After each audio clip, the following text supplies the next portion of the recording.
তাহলে সব মিলিয়ে ভিন রাজ্যগুলোতে ধান বিক্রি করে আমাদের 20,000 মোহর লাভ হয়েছে, তাই তো? হ্যাঁ মহারাজ, একদমই তাই। কি বিজ্ঞানী, ঠিক বললাম তো? হ্যাঁ মহারাজ, হিসেব মতো আমরা সর্বমোট 2টি রাজ্যে ধান বিক্রি করেছি। কি সভাকবি, ঠিক বললাম তো? একদম সঠিক বলেছ বিজ্ঞানী। সর্বমোট 2টি রাজ্যে ধান বিক্রি হতে 20,000 মোহর লাভ হয়েছে, একথা আমি নিশ্চিত হয়ে জানি। এরা সব অকম্মা মহারাজ, হিসেব পত্রে লবডঙ্কা। আমি আপনাকে বলছি শুনুন, আমাদের 17,000 মোহর লাভ হয়েছে আর 3,000 মোহর যাতায়াতে খরচ হয়েছে। বাবা, ধান বিক্রি করার সময় গরুর গাড়ি কি সোনা দিয়ে বানানো হয়েছে নাকি, যে 3,000 মোহর যাতায়াত খরচ? আর গরুর গাড়ি তো মহারাজ নিজে পাঠিয়েছিলেন, তাহলে আবার যাতায়াত খরচ কিসের? না মানে গাড়োয়ানের টাকা। ওনারা তো রাজবাড়ির মাইনে পাওয়া গাড়োয়ান। ইয়ে মানে মানে আসলে আর মানে করে লাভ নেই, আমাদের যুক্তির জালে জড়িয়ে গেছেন। আপনি যে কি করে এই রাজ্যের মন্ত্রী হয়ে এই রাজ্যের মহারাজকে ঠকাতে পারেন, সেটা আমি কিছুতেই বুঝতেই পারছি না। গায়ের চামড়া মোটা হয়ে গেলে আর লোভের ফাঁদে পা দিয়ে দিলে তখন মানুষ সততার পথ ভুলে যায়, বুঝলে?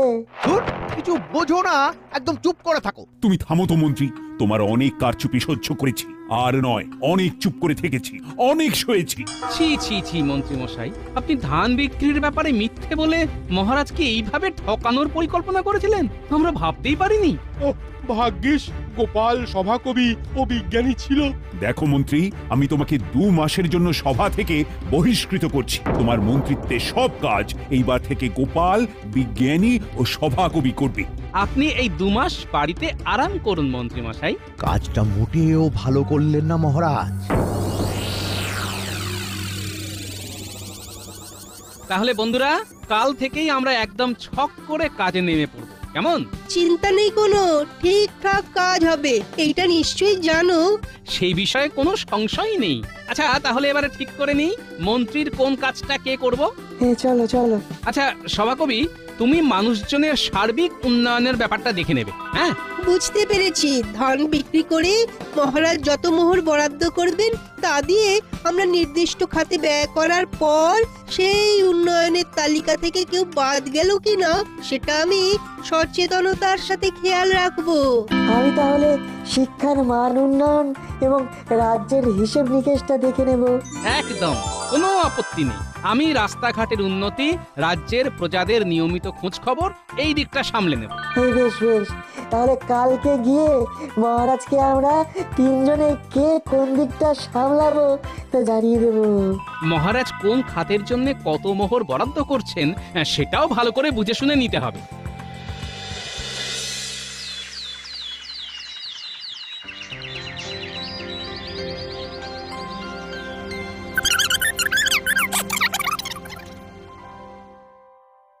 আচ্ছা গোপাল, মহারাজ তো আপাতত রাজ্যের প্রজাদের সার্বিক উন্নয়নের ব্যাপারটাতেই বেশি করে জোর দিতে বললেন। শিক্ষা, বাড়িঘর, রাস্তাঘাট ছেড়ে সার্বিক উন্নয়ন ঘটাও, তেড়ে ফুড়ে। হ্যাঁ, আসলে দেখো, রাজ্যে অবৈতনিক পাঠশালা তো আছেই, এছাড়াও বিগত 4 মাস আগেই মহারাজ নতুন রাস্তাঘাট তৈরি করে দিয়েছেন। সুতরাং এই কারণেই উনি এখন সার্বিক উন্নয়নের ব্যাপারে সর্বাধিক জোর দিচ্ছেন আর কি। যা বলেছ, প্রজাদেরকে খুশি রাখাও তো মহারাজের অন্যতম দায়িত্ব, তাই না? মোট বরাদ্দ মোহরের পরিমাণ বুঝে কি কি কাজ করতে হবে চলো নিখুঁজে। গোপাল, তাহলে এক কাজ করি, চলো 2 দিন হাতে সময় নিয়ে রাজ্যবাসীদের কি হালচাল, তাদের কোনো অপূর্ণ ইচ্ছে আছে কিনা এসব ব্যাপারে একটু খোঁজ খবর নিয়ে নিই। ঠিক বলেছে, মন্ত্রী কোথায় কোথায় কি কি কাজে ফাঁকি দিয়ে গেছে তা দেখে নি।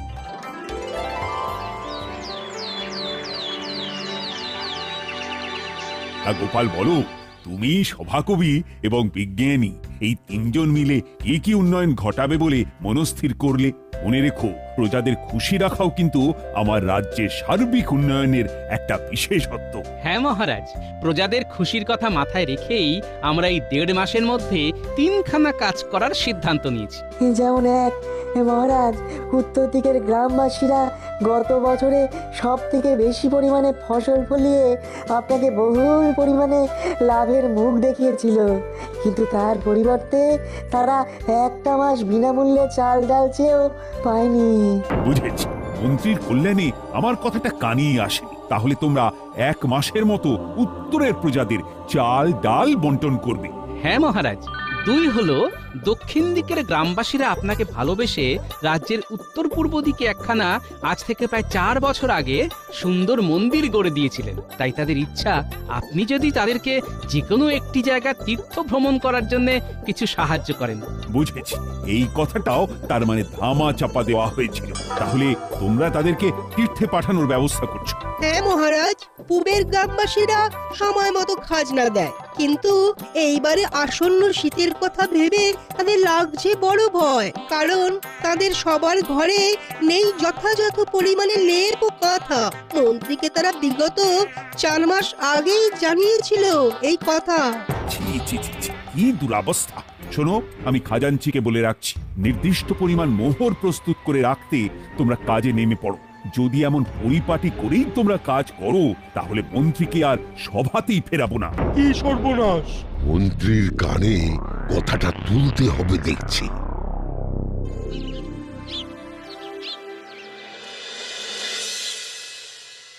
কি গো গিন্নি, ও গিন্নি, আরে আর কতক্ষণ? একটু শরবত বানাতে এত সময় কেউ নেয় নাকি?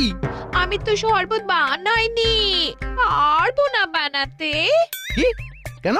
আরে কেন পারবে না শুনি? আমি হলাম বহিষ্কৃত মন্ত্রীর বউ। আমি নিজের হাতে রান্না বান্না কোনো সংসারের কিছু কাজ করতে পারবো না। আমার একজন গৃহভৃত্য চাই। কি? বেতন পাবো কিনা তার ঠিক নেই, তার উপরে আবার ভৃত্য। শুধু কি বেতন, মহারাজ তোমায় আর সভায় রাখেন কিনা? গোপালরা যা কাজ করছে। হে ভগবান, এ আমার কি সর্বনাশ হলো গো! এখন ভোগতে মোহর পাবেন উনি। কিভাবে আমি বা ওনার বেতন বাঁচিয়ে নিজের শখ আহ্লাদ মেটাবো? নাও, আরে বোঝো ঠেলা, এবারে কান্না সামলাবো নাকি নিজের দুরাবস্থা? ওহ,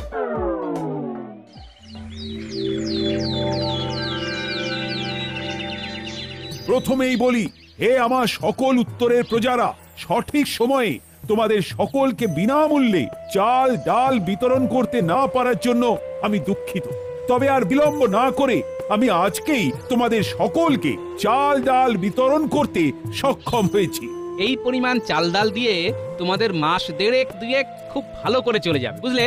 ধন্যবাদ মহারাজ, ধন্যবাদ। ধন্যবাদ ধন্যবাদ গোপাল, বিজ্ঞানী ও ধন্যবাদ সভাকবি বিজ্ঞানী, মহাশয়, ধন্যবাদ ধন্যবাদ। সভাকবি মহাশয়। আচ্ছা, আমরা তাহলে আসি। সকলে ভালো থেকো। এই গোপাল, বুঝি উত্তরে সবাই চাল ডাল পেল তো? আমি প্রতিটা বাড়িতে গিয়ে প্রত্যেককে খবর দিয়েছি মহারাজ। আমিও গুনে গেঁথে নিয়েছি খুব ভালো করে, মনে হয় না আর বাকি কেউ রইলো পড়ে।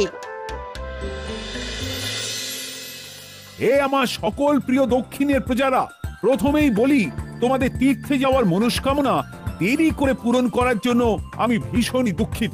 যাই হোক, আমি আজকে তোমাদের সকলকে তীর্থে যাওয়ার জন্য খুশি মনে অর্থনৈতিকভাবে সাহায্য করতে চাই। তোমরা যে যেখানে খুশি তীর্থ করে আসতে পারবে, আর কোনো অর্থনৈতিক বাধা থাকলো না। আপনাদের সকলের জয় আপনাদের হোক, সকলের জয় হোক। সবাই মোহর পেয়েছে তো গোপাল? গুনতে তো কোনো ভুল হয়নি। আপনি নিশ্চিন্তে থাকুন মহারাজ। আমিও গুনেছি ভালো করে, 1 2 3 করে জোরে জোরে। হে আমার সকল প্রিয় পূর্ব দিকের প্রজাগণ, তোমাদের আর শীতে কোনো ভয় নেই, কারণ আজকেই আমি তোমাদের প্রত্যেককে শীতের জন্য লেপ কম্বল বিতরণ করব। এগিয়ে এসো। ধন্যবাদ। জয় রাজা কৃষ্ণচন্দ্রের জয়। জয়। নতুন লেপ কম্বল তাহলে পাচ্ছি বল? মন্ত্রীকে তো বলে বলেও কিছু হলো না। মন্ত্রীগিরি এইবার দেখ না, 20 বাও জলে দেখবে জ্বলবে আর মাখনের মতো গলবে। আর নতুন কাজও দেবে, কি বলিস? হ্যাঁ, মন্দ লোকের ভালো কিছু সহ্য হয় না তো।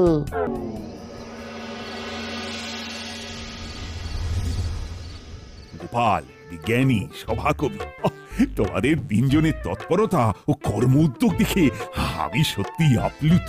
এমন করে বলবেন না মহারাজ। আমরা আমাদের রাজ্যের কথা ভাববো না তো আর কে ভাববে? রাজ্যের উন্নতি এখন আমাদের হাতে, তাই ফাঁকি বাজি চলবে না, দিনে কিংবা রাতে। হ্যাঁ রে বটা ঘটা, তোরা এতটা হতচ্ছাড়া? হ্যাঁ বলি, আমার খেয়ে আমার পড়ে আমারই পথ যারা নিয়েছে কেড়ে, তাদেরই দেওয়া লেপ কম্বল আমাকে দেখাতে এসেছিস? শুধু দেখতে আসেননি, দেখিয়ে আপনাকে চাঙ্গা করতে এসেছি। মন্ত্রীমশাই কিছু একটা করুন, না হলে মন্ত্রিত্ব হারাবেন তো। আমাদেরকে শুধু একবার কিছু করার আদেশ দিন। মন্ত্রিত্ব আমি কিছুতেই হারাতে পারবো না, কিছুতেই না। কিছু করুন মন্ত্রীমশাই। কালকে আয়, দেখছি ভেবে চিনতে কি করা যায়।